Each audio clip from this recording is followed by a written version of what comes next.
Good morning, everybody. This is the example for the exhibition proposal assignment. So I'm going to go ahead and get started. If you want an explanation of the assignment, you can look inside the module. I have limited time here, so I want to get right into it. My title for this is Alternate Historiographies, an Argument for Art as Historical Document. So my exhibition begins with an idea that's rooted in an artist's work. So I chose this Gerhard Richter deliberately. I'm affirming the author in doing this by looking to the author to guide me for my idea. The idea is Gerhard Richter's reaffirmation of historical painting. This idea is significant because it ties postmodern painting to the past, while rejecting empiricism in favor of a personal narrative, which maintains an awareness of larger themes, as in the painting shown here, Uncle Rudy, which is a portrait of Richter's uncle in SS garb during World War II. However, from the technique of blurring, we get the impression that this is about memory of that history, always filtered through personal experience and unfixed in our thoughts. Our perceptions are unreliable. So in this case, my title helps identify my thesis, and my first image is the image that most succinctly is tied to my main thesis. You want to make sure that it very easily matches your theme and is your strongest connection. This is Fred Wilson's Guarded View. I would like to borrow this from the Whitney.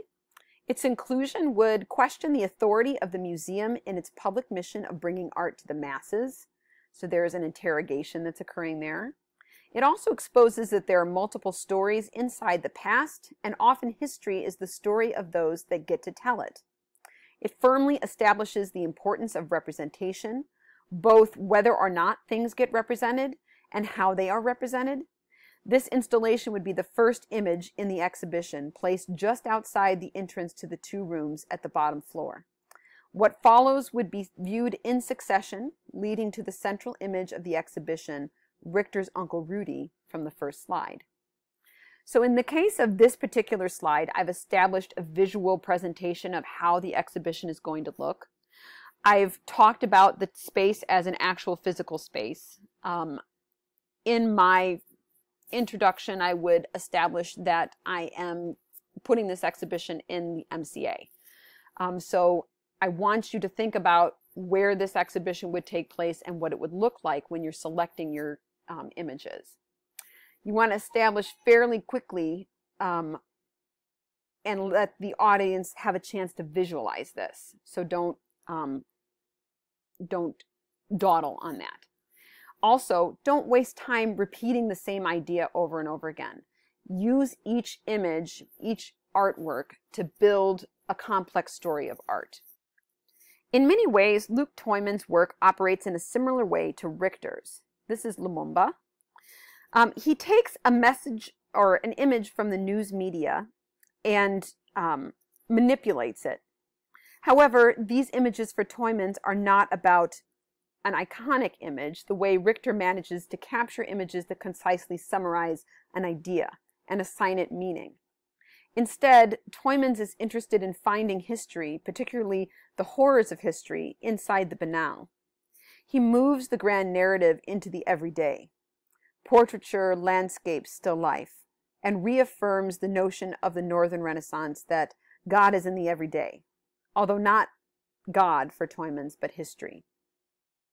So in this case of this slide, I've used the work that I've selected here to have a conversation with another piece and develop and introduce new ideas, but also to think about works and my trajectory as being in conversation with each other.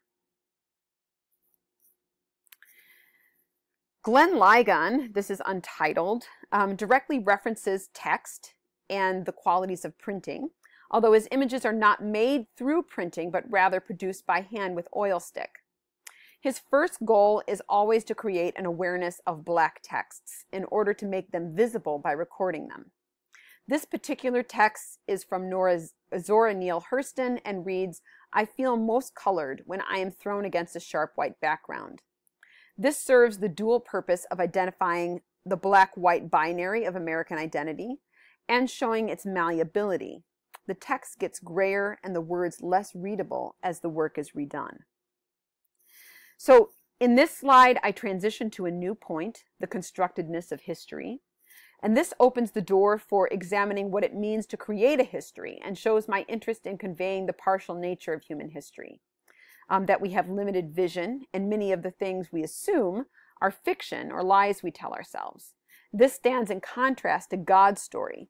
Being able to view history as malleable and built when referencing humans doesn't necessarily discount God's truth or authority, just our ability to imitate him, right? So you can see the progression of the idea.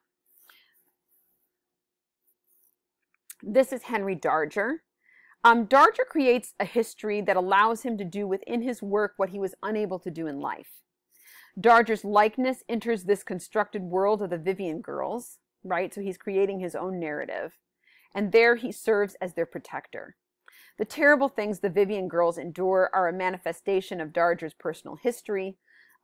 He was unprotected in his own youth. Both of his parents died, and he was raised inside an orphanage. He developed a heightened empathy to the experience of the innocents who were hurt. His grand narrative is sparked by the death of a real 5-year-old girl who he reads about in the newspaper. He's considered by many to be the finest example of outsider art, except maybe for the Watts Towers in Los Angeles. Darger's work serves as a reminder that art can have significance even when it's unrecognized by the art world. So he is unknown, and he is undiscovered until after his death, and the people who he rented the apartment from find all of the work that he's made. This is Trenton Doyle Hancock. Trenton Doyle Hancock creates origin stories. He was raised in the church and on comic books, and he enjoys grand narratives and the idea of heroes. His work relays strong concepts of good and evil, as well as elements of Mesoamerican origin tropes in Hancock's Mounds. The large-scale works draw from multiple stories to convey, paradoxically, the multiplicity of origins. Historiographies, unlike history in its fullness, start and stop with the storytellers. We create a bracketing and a worldview. To believe that our view of history is not impartial when we too stop and start and bracket our understanding inside a time is like the story of a blind man describing what an elephant is like. Our own view is instead limited and partial. God alone is eternal and understands history's fullness. This is why I use the term historiography. Art is about the things that people have made about the history of images. So when we talk about intertextuality, things like Doyle Hancock are referring back to the work that other people have done and drawing upon that history inside their own work and using it to convey their personal understanding of the world. So art is a very personal narrative. And historiography is where you look back, like inside a paper, right? You look back and you talk about the fact that you know what other people have said about the subject that you're going to discuss inside your paper, right? So that's how I'm thinking of these images. This is Caravaggio's self-portrait as Bacchus. Caravaggio, although not contemporary, made work in a very different way than those before him. Although many times artists had made reference to themselves within their work, Dürer's Christ-like self-portraits, Michelangelo as flayed martyr, never before did an artist develop a practice that invested so heavily in using mythology and history to establish a commentary on their own identity as a primary interest in their practice. Not that he had the language to describe it that way, but the example of his self-portrait as Bacchus shows a remarkably contemporary usage of history. He infuses his visage with meaning by assigning it to Bacchus and also builds upon the legend of Bacchus, changing it and updating it by fixing it specifically to his own image.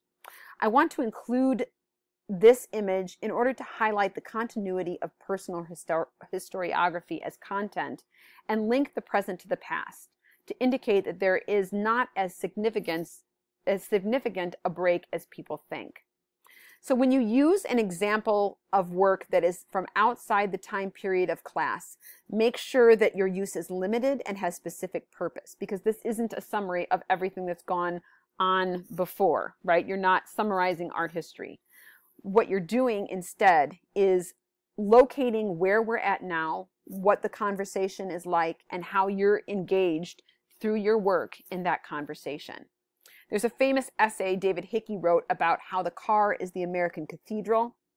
This is the way I want you to use the past, as a comparative and briefly. This is Mary Sabodne, The Rain. Mary Sabodne is a South African artist who created her persona, Sophie, that is an amalgam of women in her genealogy. She is a maid, but in Sabodne's retelling, she becomes Queen Sophie, exercising power, overcoming colonialism and misogyny. In this way, Sabodne reclaims a past that was stolen. So here I've included a work that is three-dimensional and is also international, right? You want to remember when you're creating your exhibition proposal that the whole world has been going on, not just America and American art. If you focus on America or Western art in particular, acknowledge it and explain yourself. So this piece is Kara Walker's Cut. Kara Walker's work reminds us that the subjects of our historiographies may not agree with our interpretations of them, and that in building our historiographies, the ideas that we are expressing in the end are our own arguments.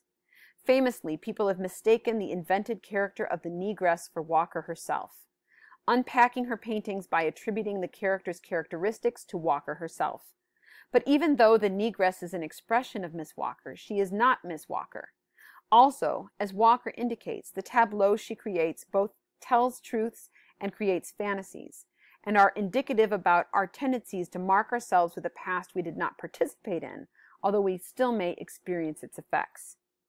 So there's two things about this. First, you want to make reference to ideas that other people have been talking about in art history, right? So draw upon the theorists and the art historians that we talk about in context of class in order to ground your argument inside art history. Don't just make up something that you feel about work that other people have made, right? You want to locate a certain amount of objective truth to what you're presenting. Also, you want to think about your aesthetic choices. Now, I deliberately sort of made this slide wrong. I've chosen this theme of gray for the overall idea of the slide presentation because I want to both refer to the white cube and yet not stand within it. This is an alternate history, right? When I put cut inside this, I make it look as if it's a drawing. And if you remember what we've talked about Walker's work, it's a tableau. These images go directly onto the wall. This would be more effective aesthetically if I chose a white background for this particular slide. So when you're thinking about your aesthetic choices for presentation, make sure that you make choices that reaffirm your concept. So for the last image, quote unquote, I have a video selected of William Popel's Crawl. You want to remember to justify any sort of limitations of medium inside your argument. We would find it almost second nature to accept a presentation that focuses solely on painting, but we find the need to justify a viewpoint that would exclude it. We should question the validity of that assumption, especially in light of the number of times the death of painting has been declared, right? So if you focus particularly on one kind of work, make sure that you explain why, right? And you talk about it. So William Popel's Crawl was inspired by the plight and sheer number of the homeless in New York City in the 1970s. Popel wondered what it would be like if all the homeless lying on the ground of New York City began to crawl, the visibility and movement of the sheer numbers of human beings. And at the time he had several relatives who were homeless, and he said he often wondered what he would do if he encountered them on the street. His crawls became something he wanted others to participate in, and he set up rules governing the way the interventions would go. So in this case, you have a visual medium. You could play the video if you wanted to, and then close out your presentation.